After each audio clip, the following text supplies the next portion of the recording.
Joining us now is Michigan Democratic Party Vice Chair, Representative Jason Morgan. Representative, it's good to have you on the show. Great to be with you. So let's rewind to last night. Obviously, President Trump speaking to those auto workers in Michigan, promising to keep manufacturing jobs stateside if he's elected in 2024. In your eyes, is that promise enough to win over the workers ahead of the election? Absolutely not. President Trump can say whatever he wants, but his record is really clear for workers here in Michigan. I grew up here in a union family. I serve in the Michigan legislature, and I can tell you very definitively that people look at what you've done, not what you say. And President Trump can say whatever he wants, but we've seen his record that has been disastrous for the auto industry. Okay, you're saying actions speak louder than words, but I got to take you, on the flip side of this same coin, the UAW also has problems with President Biden's green energy plan, transitioning to electric vehicles, which would slash a projected 117,000 union jobs. So how does he fare any better in the fight of winning the union endorsement? Well, I think the contrast is clear. President Biden has been the most pro-union president in American history, and I think that is undisputed, particularly given that he was the first president in American history to join workers on the strike line here in our community, right down the road from where I live here. I think that's clear.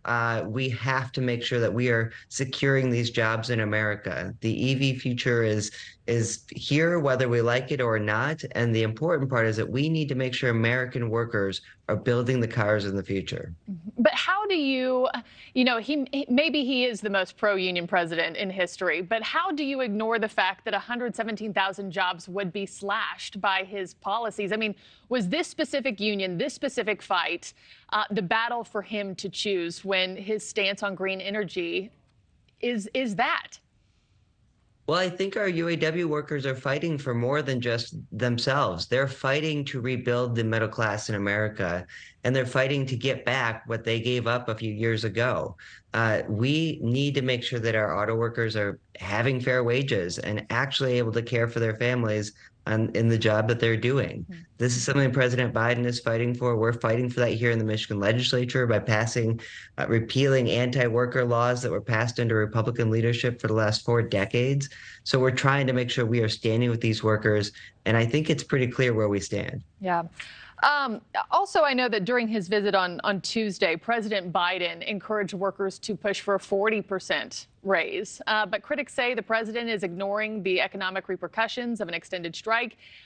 In your eyes, is President Biden doing enough to balance his support of workers also with what's best for the nation's economy right now? I think we have to support our American auto industry, both the industry itself, and our workers. But if our workers aren't receiving decent wages, then we can't sustain the middle class here in America, and that is more important in Michigan than anywhere else, given our heritage with the auto industry and our long history being a UAW and union state here. We have to make sure that we're having fair wages. So my hope is that this moves along quickly and we receive great responses from the auto industry to support our workers. But it is so important that we do that. Otherwise, we won't have an auto industry to sustain us in the future. I know our latest Decision Desk HQ polling showed that 39% of people believe the Democratic Party best represented the interests of the UAW. 14% said Republican. 26% said neither, and 21% said not sure at this time.